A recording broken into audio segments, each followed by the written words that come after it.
बोल श्री कृष्ण कन्हैया लाल की जय। श्री निजानंद स्वामी की जय। श्री प्राणनाथ प्यारे की जय। प्यारे सुंदर साथ जी, आप सभी सुंदर साथ के समक्ष में तारतम महामंत्र के विषय में कुछ भाव रखे जा रहा हूं। आज भी इसी प्रसंग को आगे बढ़ाते हुए श्रीमद् भागवत महापुराण के अंदर में स्वामी श्री प्राणनाथ जी महाराज की दृष्टि में जो एक तारतम्य विषय को प्राणनाथ जी महाराज को मिला, इस विषय को लेकर के आज सुंदर साथ के समक्ष कुछ भाव प्रस्तुत कर रहा हूं।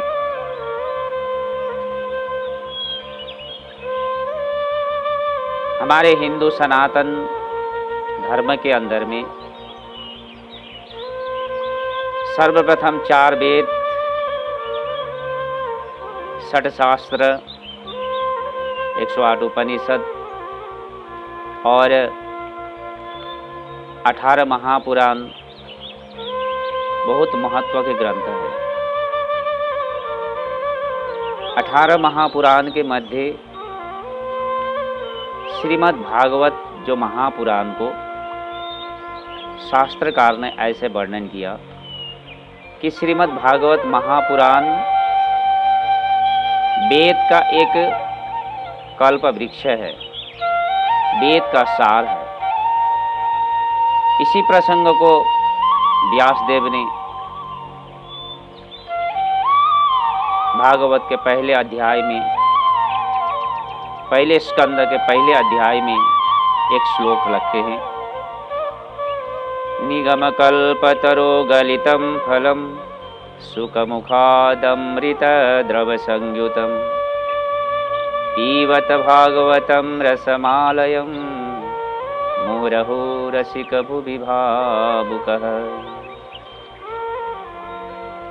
इस श्लोक के अंदर में व्यासदेव ये स्पष्ट कर रहे हैं, निगम कल्प तरो गलित फलम, वेद का परिपक्व फल ही श्रीमद् भागवत महापुराण है। उस परिपक्व फल में भी सुखमुखाद द्रव्य संयुताम, सुखदेव रूपी तोता ने जब उस फल में चोंच मार दिया तब वो फल और भी अधिक स्वादिष्ट बन गया, रसपूर्ण बन गया। अब ऐसे रस को रसिक मुहुरहो रसिक भुवि भावुकः, आत्मा जिज्ञासुजन इसको अति भावुक बन करके इसको पान करते इस रस को। तो इसी तरह श्रीमद् भागवत के अंदर में भी ये स्पष्ट हो जाता है कि शास्त्र में सार ग्रंथ श्रीमद् भागवत है। और भागवत के अंदर में भी भागवत पढ़ के हमें ये ज्ञान होता है कि भागवत का 10वां स्कंद मूल सार है। 10वां स्कंद का भी सार श्री कृष्ण जी का बाल लीला 35 अध्याय है।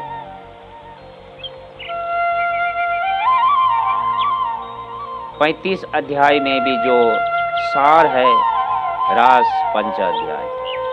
35 अध्याय के बाद में जब रास पंच अध्याय का वर्णन व्यासदेव ने किया तो इस वर्णन को, इस रास में रमने वाली जो गोपियां थी, महाप्रभु प्राणनाथ जी महाराज ये कौन थी, इसको प्रसंग में ला करके कहते हैं, ये जो प्रेम लीला श्री कृष्ण जी ने करी सो गोपिन में गोपियों चित्त धरी। रास अति महत्व की लीला था। शास्त्र का एक गुज्ज रहस्य जिसमें समाया हुआ है, जिसको कईयों ने मंथन किया परंतु समझ नहीं पाए रास को। तो ऐसे रास साक्षात अक्षरातीत श्री कृष्ण जी परम धाम के उन गोपियों ने इस रास को आनंद को लेकर के चित्त में धारण किया। साक्षात अक्षरातीत राज्य स्वरूप श्री कृष्ण अक्षरातीत की गोपियों ने मिल करके जो रास लीला किए थे, अखंड रास, उस रास का वर्णन करने के लिए एक समय सुखदेव को श्रोता बना, सुखदेव वक्ता बने और परीक्षित को श्रोता बनाया। परीक्षित संसार का जीव था, ब्रह्म सृष्टि तो थे नहीं परीक्षित,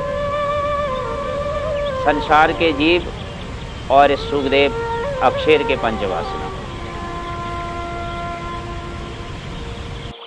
सुखदेव ने उन संसारी एक जीव को पार करने के लिए, इस भवसागर से पार करके अखंड मुक्ति प्रदान करने के लिए श्री कृष्ण जी के लीला को वर्णन करते गए। जब रास प्रतिबिंब रास तक का वर्णन किया, प्रतिबिंब रास का वर्णन करने के बाद में जब 5 अध्याय पूरा हो करके इसके आगे का वर्णन करने के लिए जैसे आगे बढ़े, सुखदेव अखंड रास का वर्णन करने के लिए जैसे आगे बढ़े थे, इसी समय परीक्षित ने एक प्रश्न कर दिया। यह समय प्रश्न कियो राजन, सुख को जोश दियो दिन भान, प्रश्न चूक्यो भयो अजान, रास लीला न वर्ण विप्रमाण। इसी समय सुखदेव को परीक्षित ने प्रश्न कर दिया और सुखदेव के अंदर में कथा चर्चा करते करते भाव में उनकी जो भाव की गति इतने आगे बढ़ रहा था, तो वो अखंड के लीला में पहुंच चुके थे।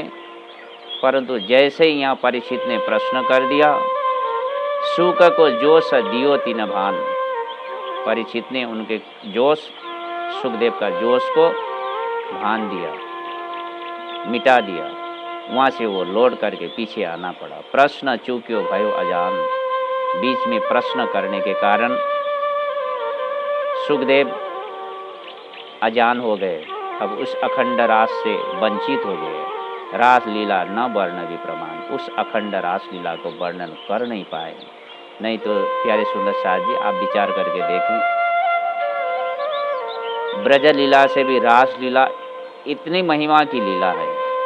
रास लीला जीव की मुक्ति की लीला है। रास लीला को श्रवण करके जीव का मुक्ति हो जाता है। ऐसे लीला का वर्णन केवल 5 अध्याय में ही पूरा होगा। और एक तरफ से श्री कृष्ण जी का लीला को वर्णन किया, ब्रज लीला को वर्णन किया 35 अध्याय में, और इतनी महिमामय लीला को वर्णन किया 5 अध्याय में, तो इसमें भी तो कुछ आशंका तो है। तो इसीलिए सुखदेव वक्ता बन के जो परीक्षित जैसे संसारी जीव को उस अखंड की लीला को अनुभव करा रहे थे, अखंड लीला पिरोस रहे थे। तो इसीलिए इस संदर्भ में स्वामी श्री प्राणनाथ जी महाराज कहते हैं, या के पात्र होसी इन जोग, या लीला को सो लेसी भोग, केसरी दूध ना रहे रजमात्र, उत्तम कनक बिना जो पात्र। कारण ऐसे अखंड का महाज्ञान को प्राप्त करने के लिए, ग्रहण करने के लिए पात्र भी योग्य होना चाहिए। संसार के जीव के क्षेत्र में परीक्षित बहुत ऊंचे हैं। उनका जीव जो एक भागवत जैसे महान ग्रंथ 7 दिन तक श्रवण करके संसार के लोगों को एक उदाहरण बन के गए कि इस कलिकाल काल रूपी सर्प से कैसे जीता जा सकता है। परमात्मा के भजन की एक मिसाल है परीक्षित। परंतु ब्रह्म सृष्टि के बराबर संसार में कोई भी नहीं हो सकता है। इसीलिए यहाँ योग्य नहीं कहा, कारण अखंड लीला का भागीदारी योग्य तो केवल ब्रह्म सृष्टि है, अखंड लीला का श्रवण गान करने वाले तो इसीलिए यहाँ परीक्षित या लीला को सो लेसी भोग, जो अखंड के लीला को जो भोग करने वाले ही इस लीला को श्रवण कर पाएंगे। कारण परीक्षित अखंड के स्वरूप न होने के कारण वो इस श्रवण से वंचित रह गए, रास लीला से वंचित रह गए। तो इसीलिए प्राणनाथ जी महाराज ने कहा, केसरी दूध ना रहे रजमात्र, उत्तम कनक बिना जो पात्र। जो केसरी सिंह का जो दूध होता है वो सोने के बर्तन में ही टिक सकता है, नहीं तो दूसरे बर्तन में डाल देंगे तो वो छेद करके वहाँ से निकल जाता है। तो इसीलिए केसरी दूध समान इस अखंड ज्ञान को हृदय में धारण करने के लिए हम अपने पात्र को सोने जैसे पात्र, सोना का जैसे पात्र बना करके हृदय को अति पवित्र रखने की जरूरी है। तो इसीलिए सबको सार कहो ये जो रास, ये जो इंद्रावती मुख हो प्रकाश। तो क्यों इस तरह से सुखदेव भी इस वर्णन से वंचित रह गए? तो ये राजी महाराज की लीला थी। अंत में यहाँ इसी प्रसंग को महामती प्राणनाथ जी कह रहे, सबको सार कहो जो रास। हमने पहले से विचार किया, सारा वेद उपनिषद का जो मूल सार ग्रंथ श्रीमद् भागवत है। श्रीमद् भागवत का मूल सार है दशम स्कंद, दशम स्कंद का भी सार है 35 अध्याय, 35 अध्याय का भी सार है रास पंच अध्याय। तो इसलिए उस रास पंच अध्याय को जो वर्णन जो था, अब इस रास का जो वर्णन है ये अखंड का रास संसार में जीव को मुक्ति प्रदान करने वाले, आत्मा को मुक्ति प्रदान करने वाले ऐसा विषय है। तो इसलिए सारा संसार का सार है ये रास।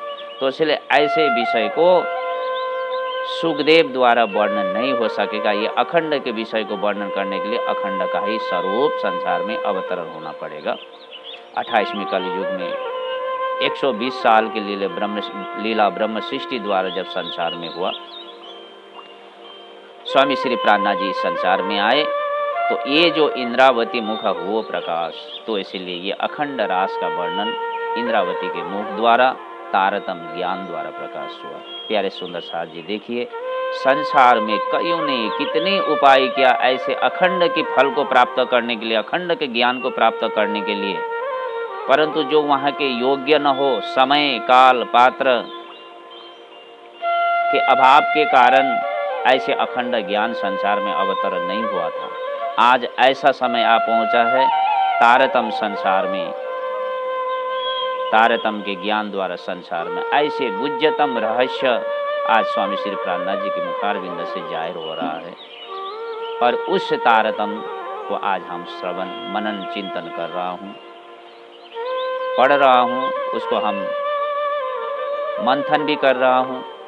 तो इसलिए आज हम कितने भाग्यशाली हूँ। प्यारे सुंदर साथ जी, ये सारा जो भी देन है तारतम का ही देन है। हम सुंदर साथ के जीवन में जन्म से लेकर के मृत्यु तक हम यदि चिंतन करें तो हमारा सारा कृपा मेहर ही तारतम के ऊपर में टिका हुआ है। तो तारतम हम सुंदर साथ के जीवन के लिए अतीव